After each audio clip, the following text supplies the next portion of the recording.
A little more than 2 decades ago, the Mexican-American artist and philosopher Manuel de Landa published a strange and wonderful book called War in the Age of Intelligent Machines. The book was, technically speaking, a history of military technology, but it had nothing in common with what you might naturally expect from the genre. Instead of heroic accounts of submarine engineering written by some Naval Academy professor, de Landa's book wove chaos theory, evolutionary biology, and French post-structuralist philosophy into histories of the conoidal bullet, radar, and other military innovations. I remember reading it as a grad student in my early 20s and thinking that it was one of those books that seemed completely sui generis, as though de Landa had arrived on Earth from some other intellectual planet. It seemed mesmerizing and deeply confusing at the same time. De Landa began the book with a brilliant interpretive twist. Imagine, he suggested, a work of history written sometime in the future by some form of artificial intelligence, mapping out the history of the preceding millennium.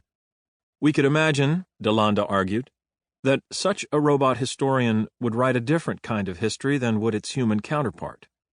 Events that loom large in human accounts, the European conquest of the Americas, the fall of the Roman Empire, the Magna Carta, would be footnotes from the robot's perspective. Other events that seem marginal to traditional history, the toy automatons that pretended to play chess in the 18th century, the jack-card loom that inspired the punch cards of early computing, would be watershed moments to the robot historian, turning points that trace a direct line to the present.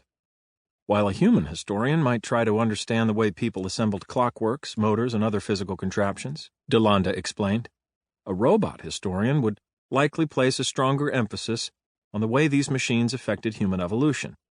The robot would stress the fact that when clockworks once represented the dominant technology on the planet, people imagined the world around them as a similar system of cogs and wheels. There are no intelligent robots in this book, alas. The innovations here belong to everyday life, not science fiction. Light bulbs, sound recordings, air conditioning, a glass of clean tap water, a wristwatch, a glass lens. But I have tried to tell the story of these innovations from something like the perspective of de Landa's robot historian. If the light bulb could write a history of the past 300 years, it too would look very different. We would see how much of our past was bound up in the pursuit of artificial light, how much ingenuity and struggle went into the battle against darkness, and how the inventions we came up with triggered changes that, at first glance, would seem to have nothing to do with light bulbs.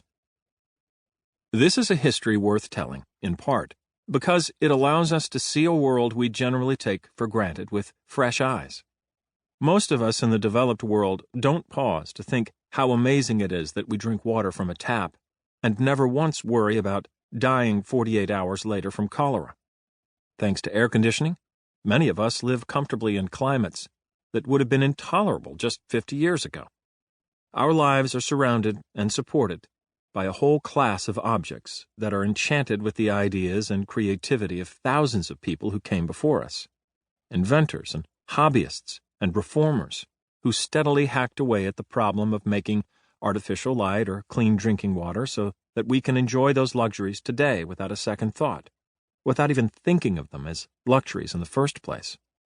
As the robot historians would no doubt remind us, we are indebted to those people every bit as much as, if not more than, we are to the kings and conquerors and magnates of traditional history.